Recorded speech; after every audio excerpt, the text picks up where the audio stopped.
History Secrets.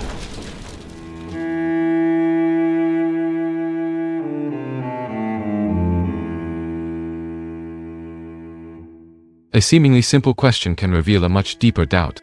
Where is wealth really located?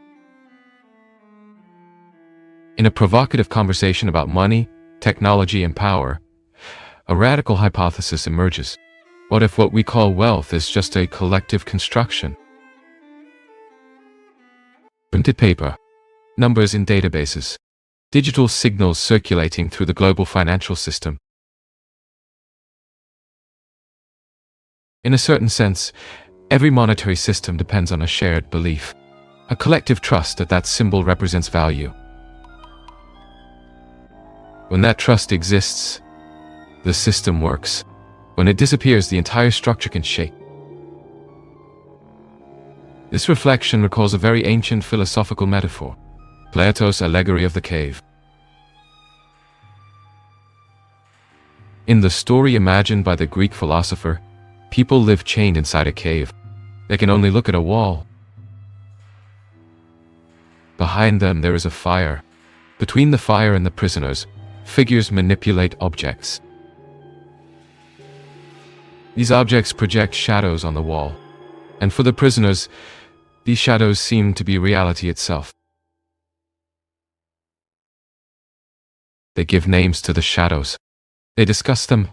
They build explanations about the world based on these projections.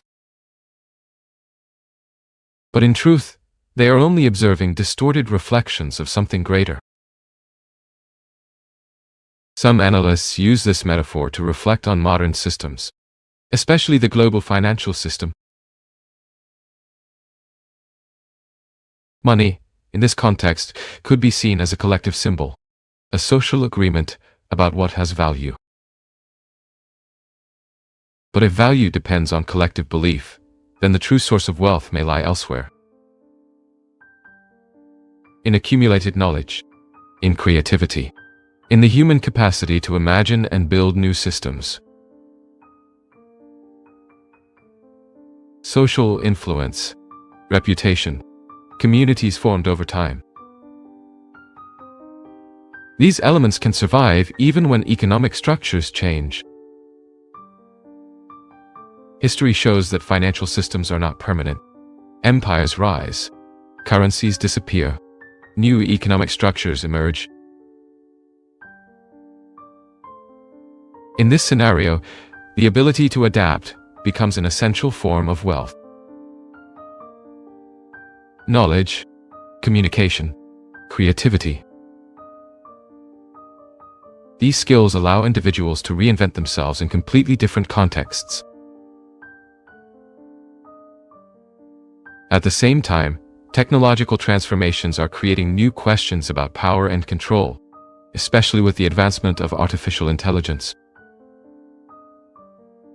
Some analysts suggest that technology-based surveillance systems may become powerful tools of social organization. Digital platforms are already able to collect enormous amounts of data about human behavior.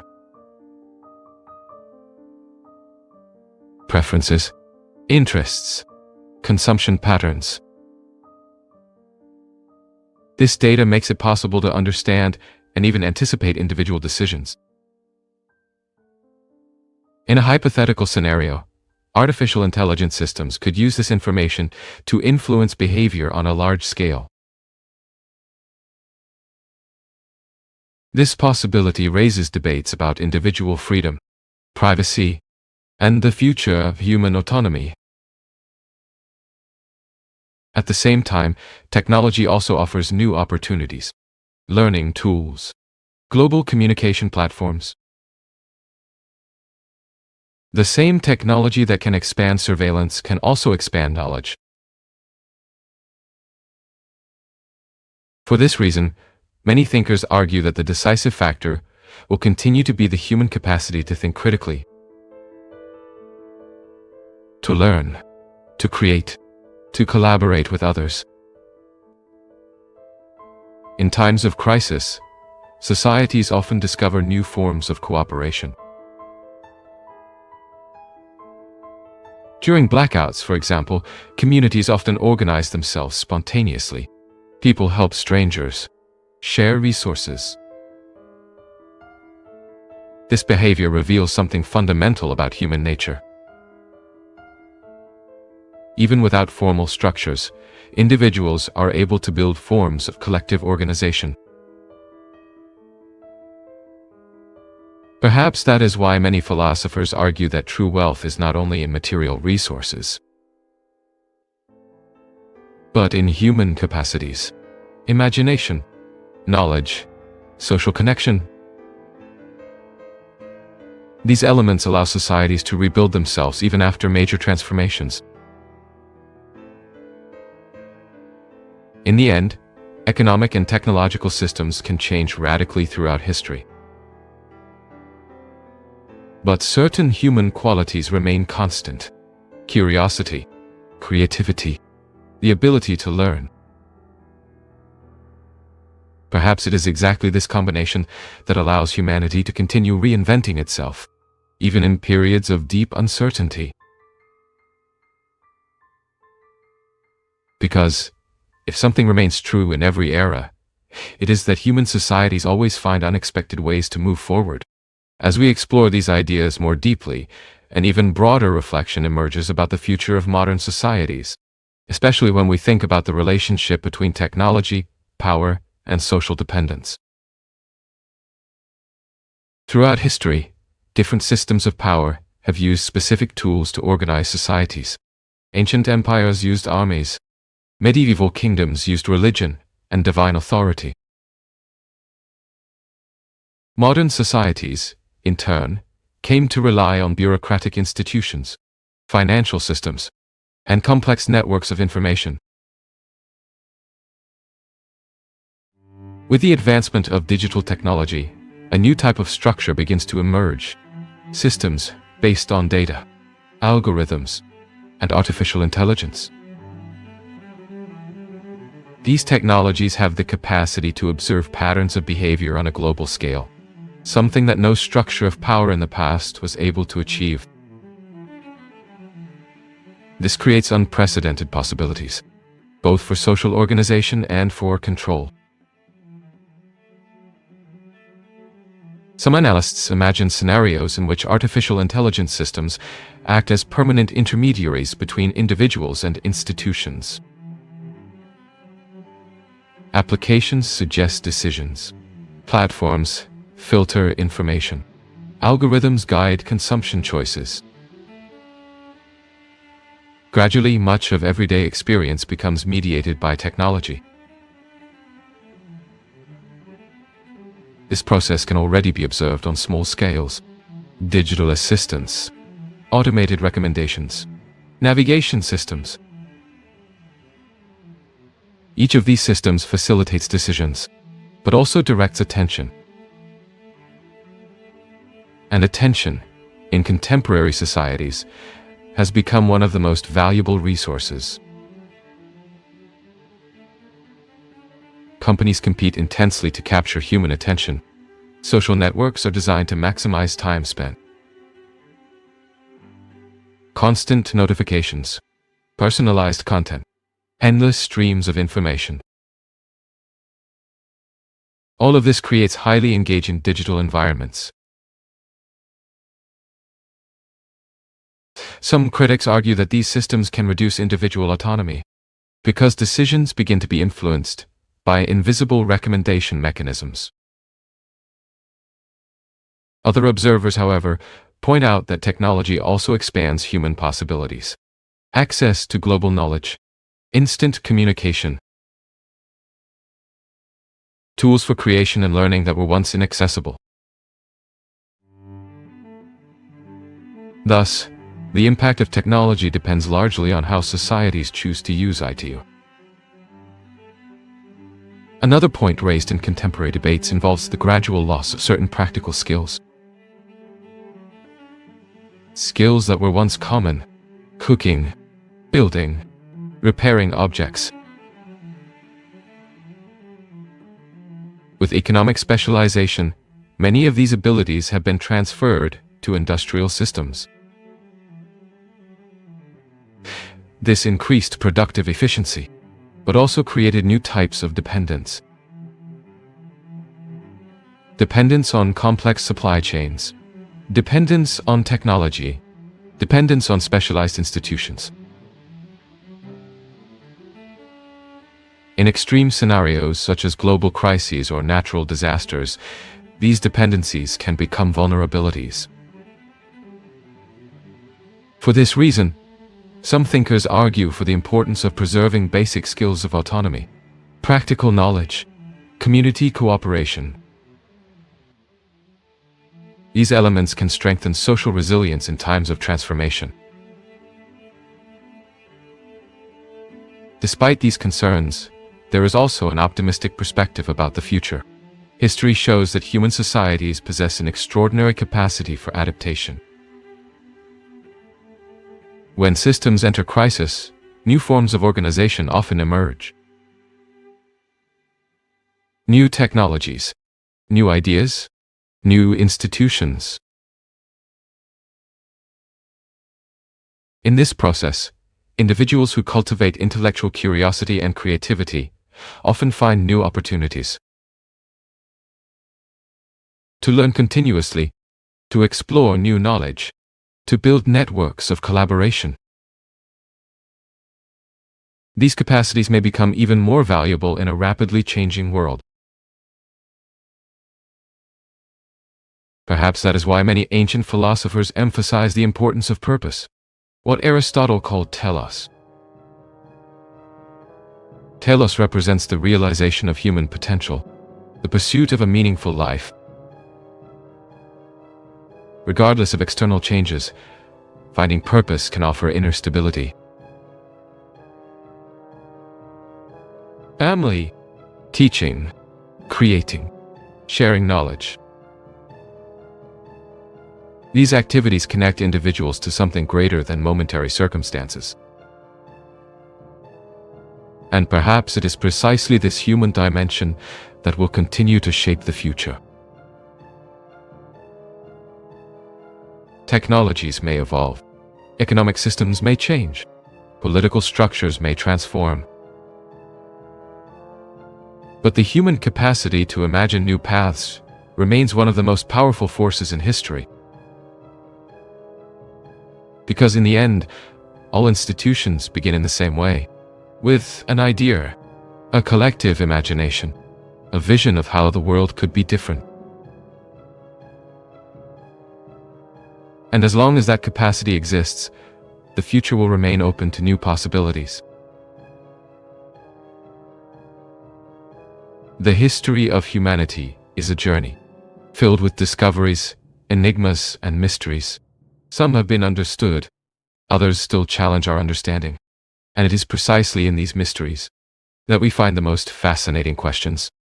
Subscribe to the channel and continue exploring the secrets of history. Because some secrets of history are still waiting to be revealed.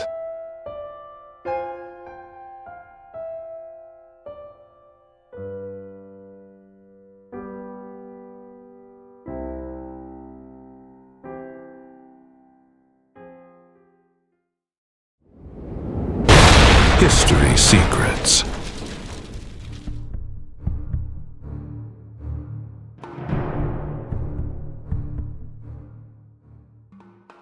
There is a silent error that can compromise the future of an entire nation. It is not a visible error, nor an immediate one, but its effects appear years later, when it is already too late to correct. China today faces a curious paradox. It trains millions of highly technical professionals every year. Accountants, engineers, programmers. There is abundance, but something much harder to build is missing. There is a lack of creative thinkers. There is a lack of leaders. There is a lack of people capable of innovating. And this raises an inevitable question. How can an educational system so efficient, at the same time, generate such a profound limitation? The answer may not lie in the university.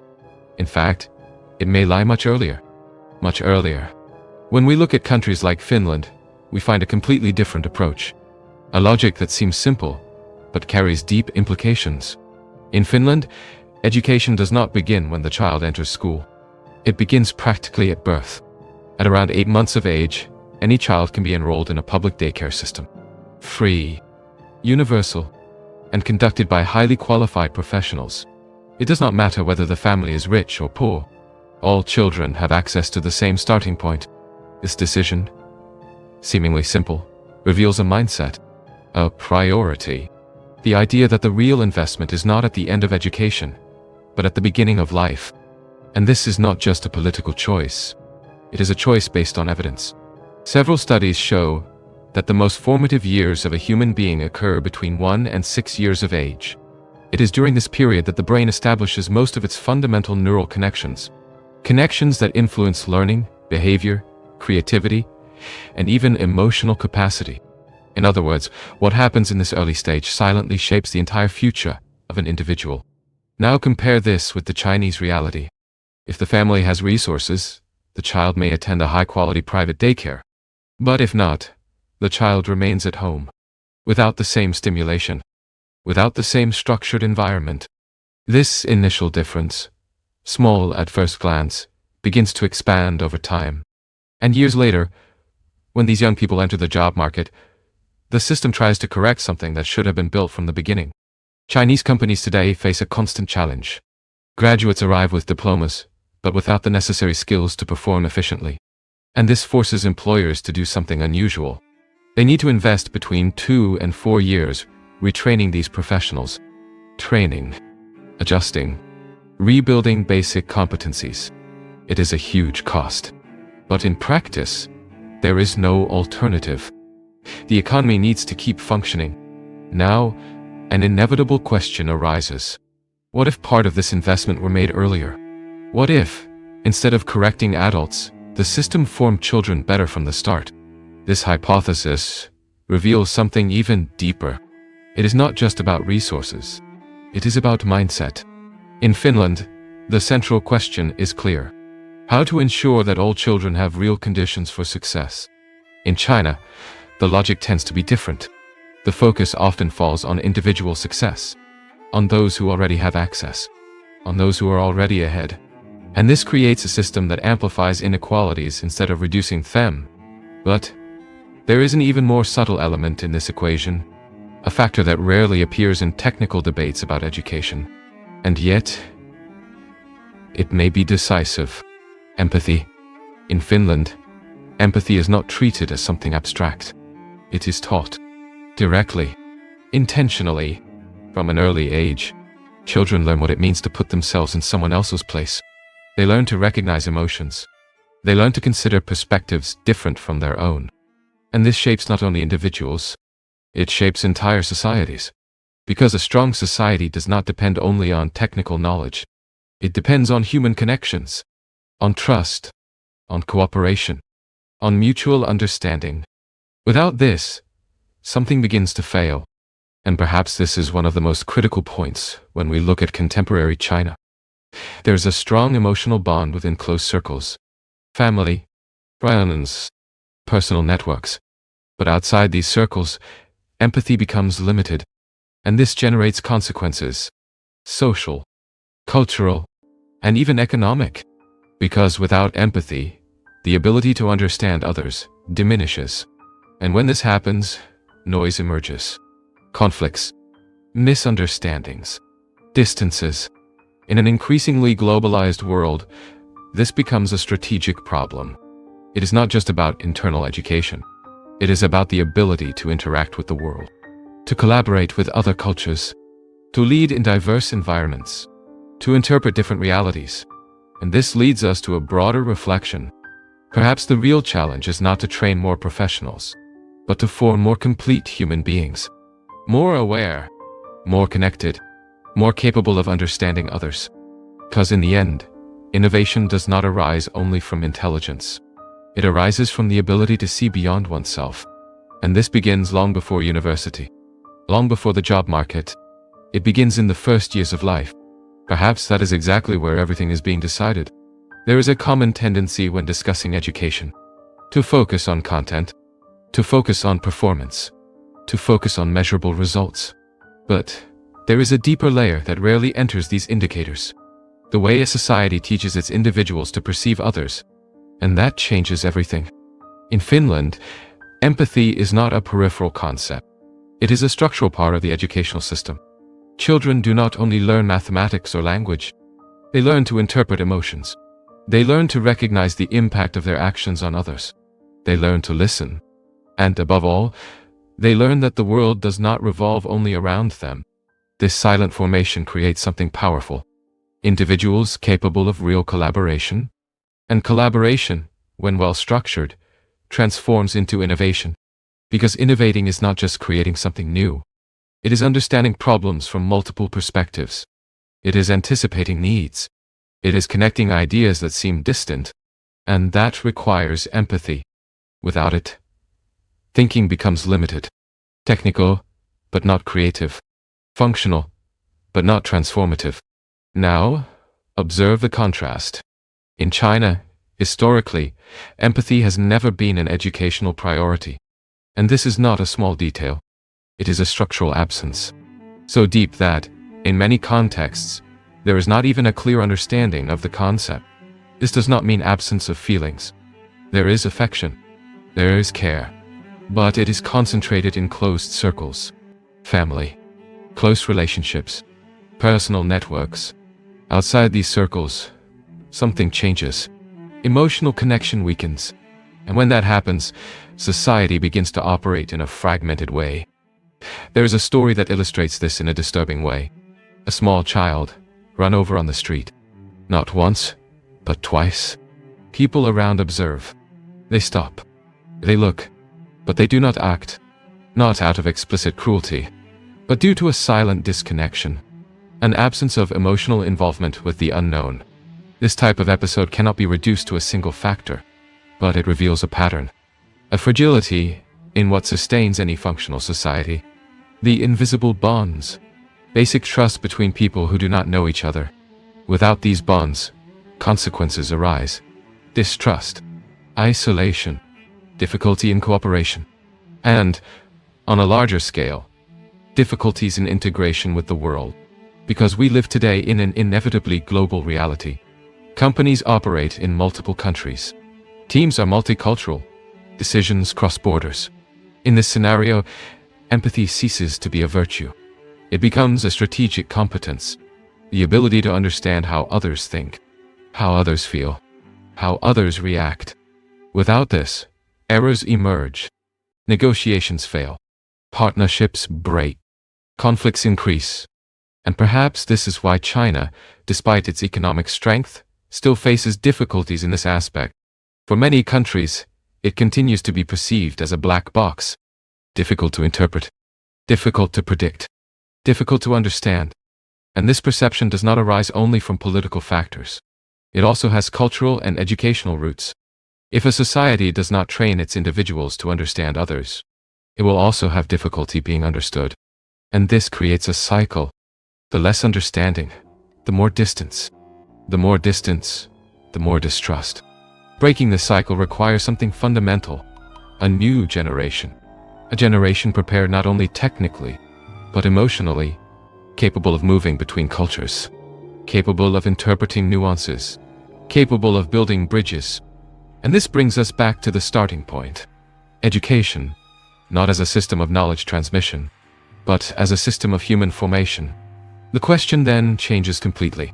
It is no longer how to train better professionals, but rather how to form people capable of living in an interconnected world.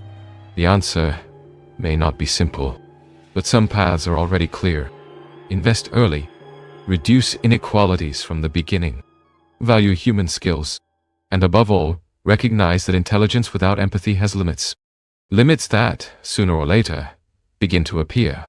Perhaps China's greatest challenge is not economic, nor technological, but human. And if that is true, then the solution will not lie only in industrial policies. It will be in classrooms, in daycare centers, in the first years of life, and in the silent choices that define what really matters to teach.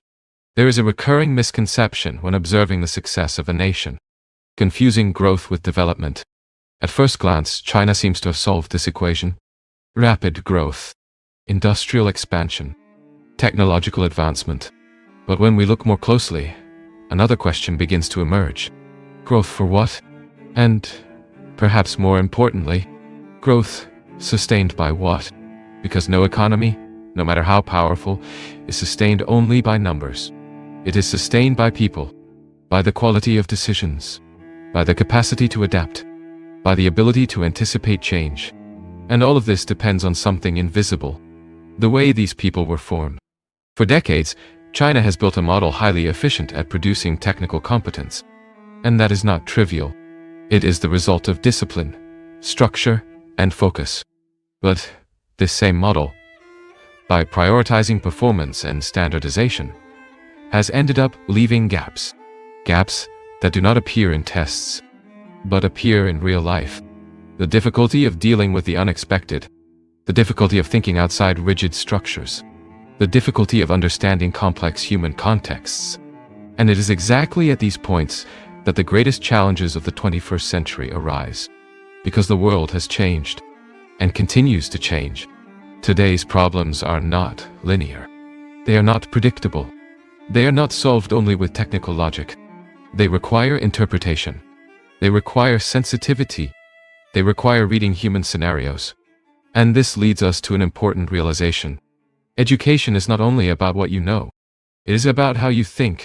And above all, about how you perceive the world around you.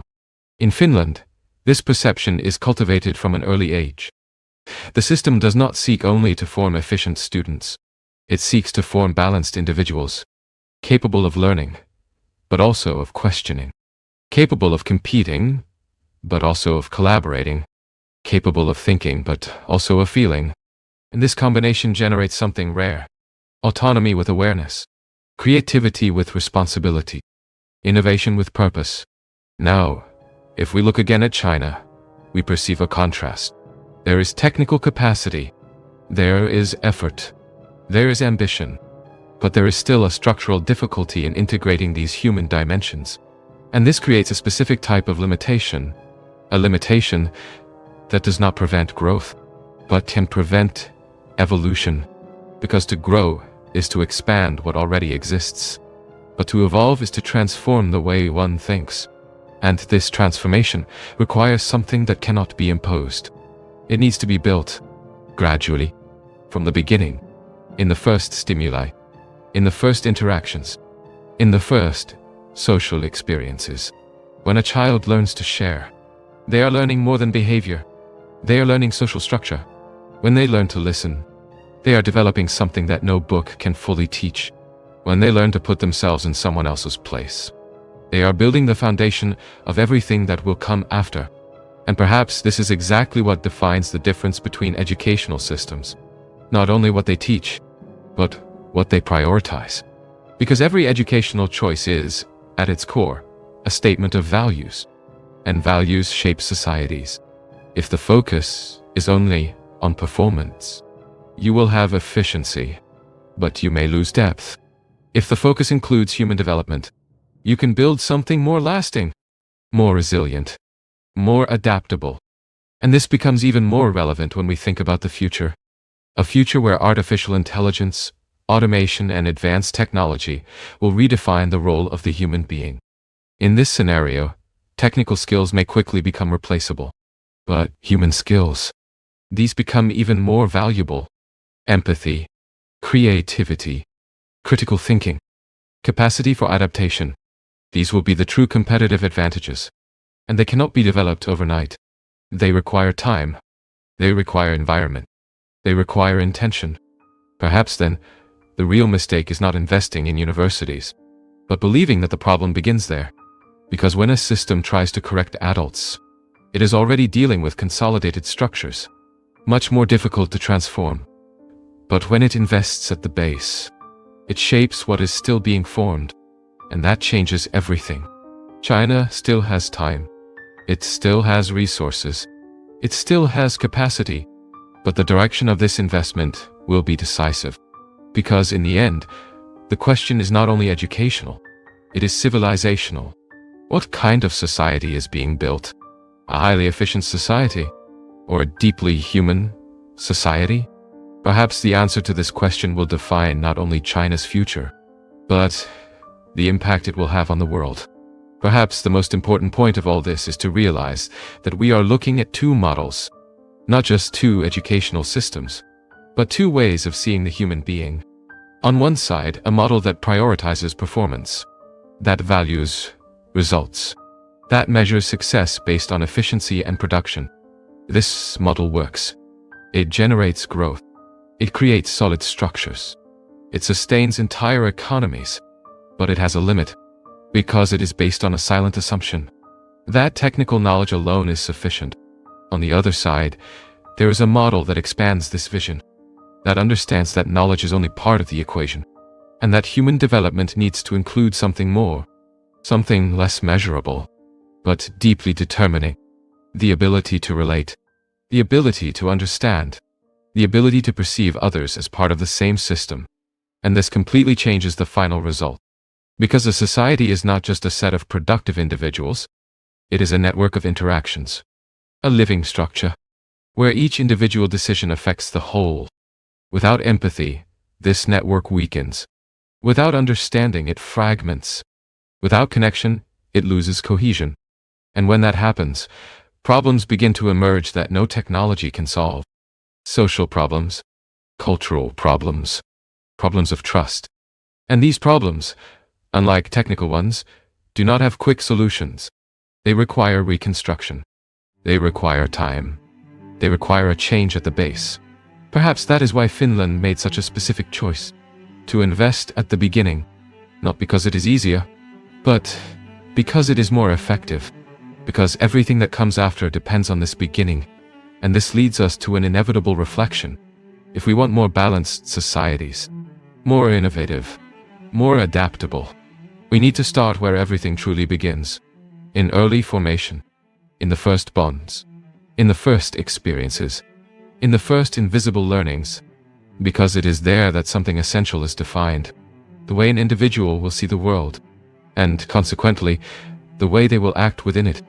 China, with all its strength and complexity, is facing a choice: to continue refining a model that has already proven to be efficient, or to expand this model to include what is still missing: human development in its entirety, not as a complement, but as a central part of the strategy. Because in the long term, the difference between growing and evolving may lie exactly there, in what does not appear in rankings, in what cannot be easily measured, but that sustains everything that truly matters. And perhaps this is the most important question of all.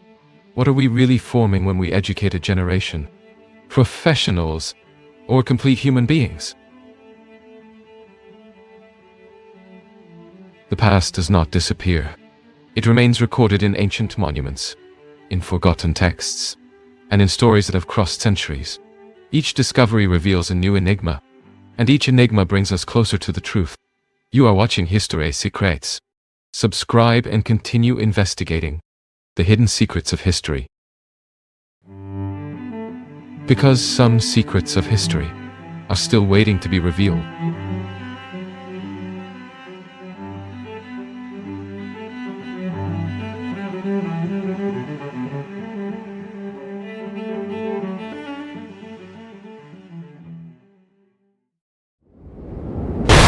History Secrets.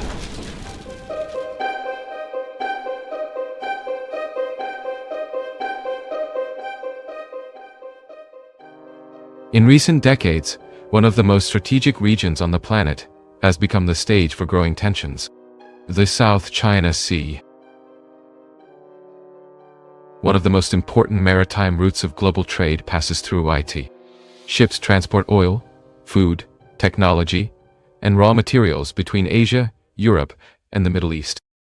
Any disruption in this flow would have global consequences. To understand why this region has become so sensitive, it is necessary to look at China's geographic position. Much of China's maritime access is surrounded by a chain of islands that includes Japan, Taiwan, the Philippines, and other nations. This geopolitical structure is known as the First Island Chain. In practice, it functions as a strategic bottleneck.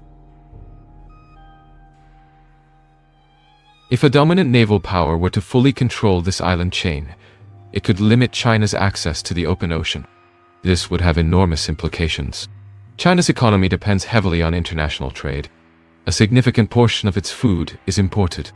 Much of its oil also comes from abroad, and many of these routes pass through an extremely sensitive point, the Strait of Malacca. For this reason, Chinese strategists consider it vital to ensure military and political presence in the South China Sea. It is not just about territorial expansion, but about long-term economic security. At the same time, the balance of power in the region has historically been influenced by another power, the United States. For decades, the American military presence has functioned as a stabilizing factor for some countries in the region, but also as a source of tension for others. Some analysts believe this balance may change in the coming decades. If American influence in the region declines, new strategic dynamics may emerge. Among them, a more active role for Japan. Japan possesses one of the most advanced navies in the world. Historically, it has also had a strong military presence in East and Southeast Asia. During the 20th century, conflicts between Japan and China deeply shaped the region's history. This historical memory still influences the strategic thinking of both countries. Today, one of the most delicate points in the scenario is Taiwan. The island occupies an extremely strategic geographic position. It sits right at the center of the first island chain. For China, Taiwan is considered part of its historical territory. For many other countries, the island has an independent political system that must be preserved. This impasse creates one of the greatest geopolitical challenges of the 21st century. Any conflict involving Taiwan could involve multiple powers, and potentially alter the entire balance of power in the Indo-Pacific. Another factor influencing the regional strategic calculation is demography. Several East Asian countries are facing rapid population aging. Japan, South Korea, and even China. Very low fertility rates mean fewer workers in the future, less economic growth, and also less capacity for long-term military mobilization. This demographic reality deeply influences the strategic planning of these nations. For some analysts, this demographic window creates a sense of urgency in certain countries. If a nation believes its relative position may weaken in the coming decades, it may feel pressure to act before that decline occurs. At the same time, different political cultures hold distinct views on global power. The Western strategic tradition often emphasizes direct competition between great powers. Rise, decline, replacement of hegemonies. But some currents of Asian political thought emphasize another model, an international system based more on balance and reciprocity, rather than direct domination. Within Chinese cultural tradition, for example, there's the idea of Zhongguo, often translated as Middle Kingdom. This expression reflects a historical view in which China perceives itself as a civilizational center, but not necessarily as a globally expansionist empire.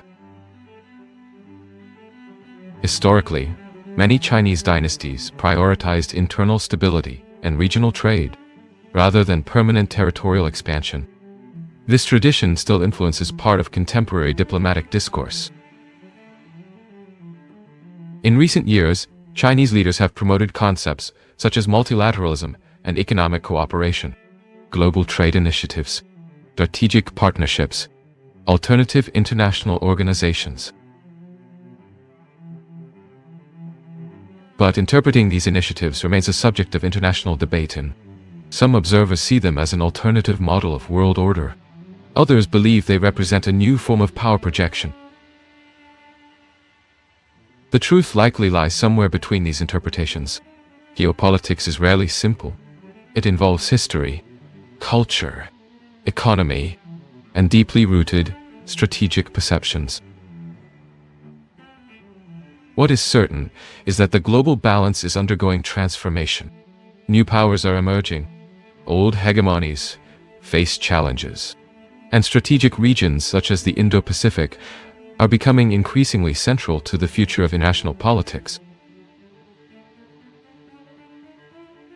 Perhaps the coming decades will reveal which model of global order will prevail: competition between great powers, or cooperation among multiple centers of power.